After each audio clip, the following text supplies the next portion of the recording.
There's something hard to explain when we see certain elderly people reaching their 90s, or even 100, but spending much of that time confined to a bed, feeling constant pain, or depending on others for basic tasks, while others pass away early, full of vitality and with a smile on their face until the last moment. Some live a long life without pleasure, autonomy, or peace. This difference unsettles many families, doctors, and scholars. What determines this path? Is it just biology, genetic luck, or is there something deeper that science can't measure? Many have asked themselves this question, and an unexpected name has come up in this conversation: Stephen Hawking. Although known for physics and not spirituality, there's something Hawking mentioned, almost forgotten with time, that can help us understand the real reason why some people live so long and suffer more than others. During a little publicized conference in the late 90s, Stephen Hawking mentioned a hypothesis that caused discomfort among more traditional scientists. He spoke about the possibility that a human being's lifespan was linked, in a way that was still not understood, to what he called energetic backlog. According to him, some consciousnesses seem to remain stuck to the material plane, not because of biological failures, but because of a kind of mismatch that he described as a delay between learning and detachment. This idea was never pursued academically, but spiritually it resonated with millennial teachings, and that's exactly what we're going to talk about in this video. If this topic catches your attention, please subscribe and leave a like. This helps us to continue bringing important reflections like this one. It's nothing new that ancient cultures say that life doesn't end when the body stops working.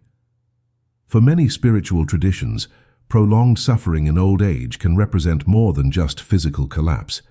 It can be a reflection of a process of redemption, of internal reconciliation, or even a final learning that has not yet been completed. Souls that find themselves facing the consequences of past actions, or that need to experience a type of pain they once caused, may be kept by their own consciousness in a prolonged life cycle. And here's a detail that's rarely mentioned. It doesn't always happen as punishment. Often, it's the being itself who chooses to stay, consciously or unconsciously, to try to correct, even in silence, what was left undone. Stephen Hawking didn't state these ideas as a mystic, but throughout his life, he came to recognize that there were more questions than answers. On one occasion, he said that consciousness seemed to be something that defied any mathematical theory, and that there might be essential information about the universe that human beings did not yet have access to.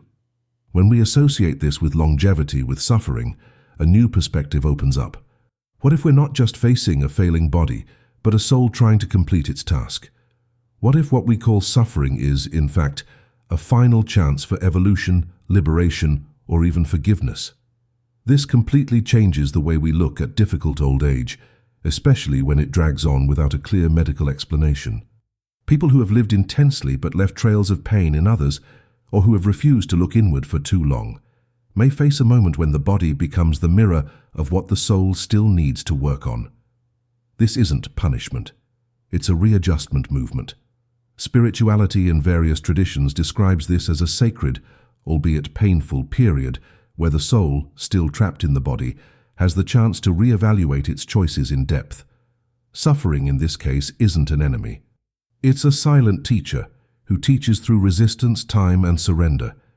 That's why some elderly people, even surrounded by care, remain alive for decades, as if something inside them still needed to be resolved before departure.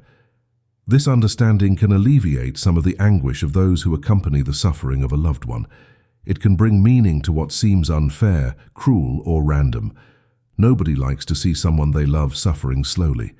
But if we see life as something beyond biology, we begin to realize that even the time that remains carries a purpose. Instead of asking why God allows so much suffering, we can try to understand what that soul is still trying to say, feel, or understand. Often, the most valuable moments of spiritual transformation happen when everything seems to have been lost. Pain can be the last bridge that connects the past to a different future, even if that future is no longer here. Some say that the prolongation of life, even in difficult conditions, is a gift in disguise, an interval offered by existence so that the soul can reorganize its deepest layers. For the spiritual eye, Pain isn't just something to be fought, but something to be listened to. It's as if the body, when it loses its functions, gives the soul the opportunity to express itself more clearly. When everything around slows down, spaces arise to reflect, forgive, accept. Some elderly people, even without moving, demonstrate powerful internal changes. They begin to value people they previously ignored, show affection to those they previously kept at a distance. These small gestures are often signs that something important is being resolved internally. And perhaps when this silent journey concludes, the body finally allows departure. Medical science focuses on symptoms, organ failures, the mechanics of survival. But what spirituality observes is the journey of consciousness. A body that insists on living, even when it no longer responds, may be sustained not by tubes or medications, but by an internal need that still pulsates. There are documented cases of people who, even in a coma, woke up after resolving deep emotional conflicts with family members by the bedside. How can we explain this with clinical data alone? What Hawking suggested, when talking about energetic backlogs, wasn't mysticism, but a provocation for us to look beyond the visible. Life can persist not only by biological force, but by spiritual purpose, and understanding this completely changes how we deal with painful aging. Within families, this understanding can also generate unexpected reconciliations. When an elderly person suffers for a long time, it's common for children and grandchildren to feel helpless or even frustrated. Many ask why this is happening, as if there's a flaw in the system or a divine abandonment. But by realizing that suffering may be linked to deeper processes, including the affective relationships of the family itself, space is created for more honest conversations. Many elderly people, even without strength, await a specific visit, a forgiveness that never came, a word that has been stuck for decades. Sometimes a sincere conversation would be enough for the soul to feel released, and after that, the body simply departs. Not out of giving up, but out of a completed mission. It's hard to accept that suffering has a function, but when you look at life as a line that crosses time and not as an isolated point, everything begins to make more sense. A body that drags on for years may be carrying more than muscles and bones. It may be sustaining unfinished experiences, urgent learnings, or even the opportunity to transform entire generations around it. There are families that come together again because of a hospital bed. There are children who finally understand their parents in the most vulnerable moment. And there are elderly people who, even without a voice, teach more with a look than they taught in decades of active life. This final time, however cruel it seems, can be the most sacred period of someone's existence. Stephen Hawking lived confined to a limited body for decades, and yet he influenced the world with his ideas. He said that the greatest miracle was not walking or running, but thinking, and thinking deeply. His physical condition never prevented his ability to see the universe broadly. Therefore, when he spoke about backlogs between body and consciousness, he knew exactly what he was talking about. Living with limitations isn't the same as being defeated. For many elderly people, this slow and difficult time is a spiritual laboratory, a place where you can review everything calmly, without distractions, without masks. And that's more powerful than it seems. Even if the body is fragile, what's going on inside can be grandiose, transformative, and liberating. Sometimes what most prevents liberation isn't pain, but attachment. There are elderly people who are afraid to leave because they don't want to abandon their children, grandchildren, or companions. Others feel guilty for something they did or failed to do. And while this weight isn't dissolved, the soul resists releasing the body. Spirituality teaches that forgiveness, acceptance, and surrender are paths of liberation. This applies both to those who leave and to those who stay. A simple gesture of reconciliation can open the door for a lighter and more peaceful transition. When we understand this, we begin to see suffering not as a senseless punishment, but as a stage of healing. And sometimes, the greatest gift we can give to those who suffer is to allow them to go in peace. It's common to hear people say they don't want to live a long life if it means suffering. But what if living a long life, even with suffering, is a choice made even before birth?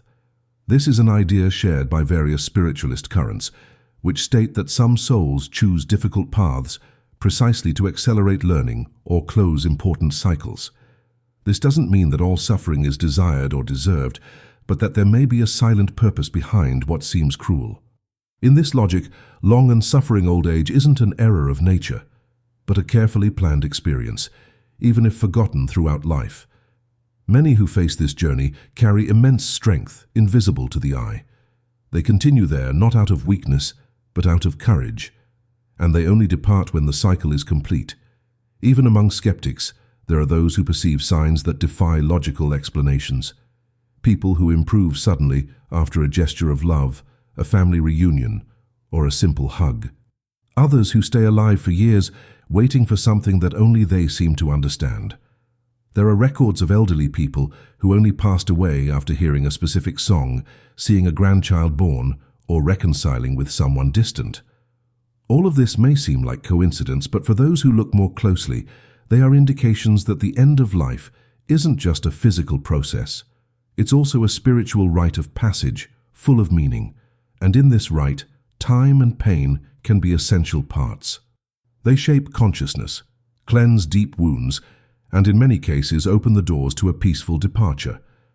Stephen Hawking, despite not following a traditional religious faith, recognized that the universe held secrets beyond human reach.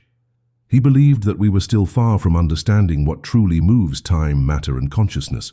This openness to mystery brought him, in a curious way, closer to ideas that many spiritual traditions have been teaching for centuries. When we observe an elderly person living beyond what seemed possible, trapped in a tired body, perhaps we are facing one of these mysteries. Perhaps the explanation isn't in exams or diagnoses, but in what cannot be measured. Something internal, subtle, and powerful that only the soul knows. A purpose that science hasn't yet named, but that ancestral wisdom has always recognized. It's important to remember that not all prolonged suffering has a spiritual origin.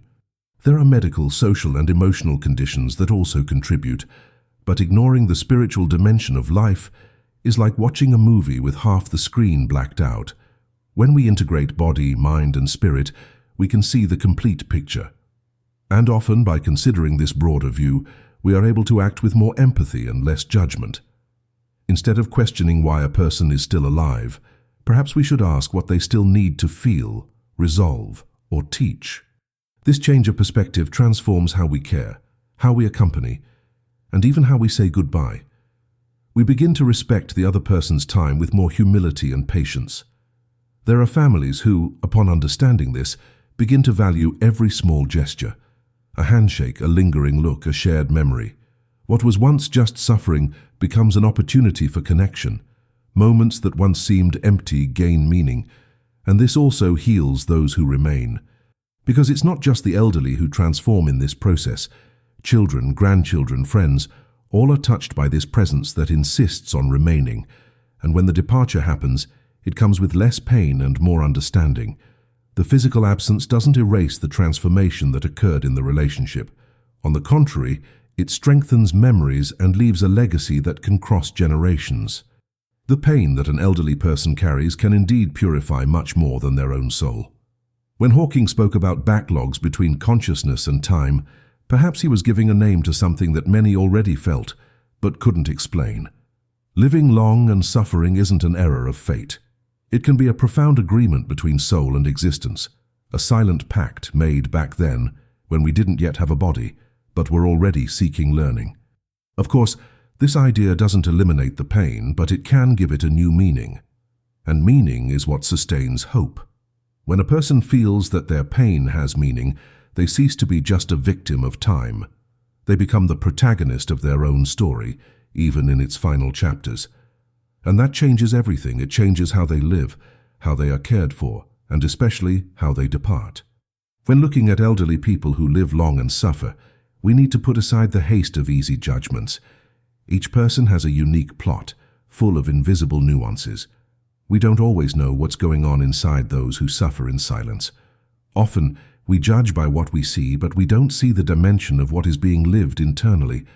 An immobile elderly person may be in the midst of a process of healing, surrender, or even reconciliation with memories that have never been spoken aloud. And this process, however long it may seem, has its own rhythm. It's not up to us to accelerate it, interrupt it, or force it. It's up to us to respect, support, and listen. Because even in silence, much is being said by these bodies that insist on living.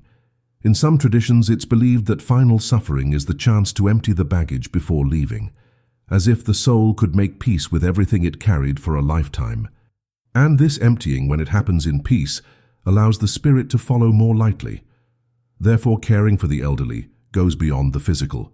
It involves listening, presence, and genuine love. Sometimes a welcoming conversation has more effect than medication. A touch on the arm, a shared memory, an apology, all of this may be what's missing for that life to find serenity. Suffering only becomes unbearable when it's lived alone.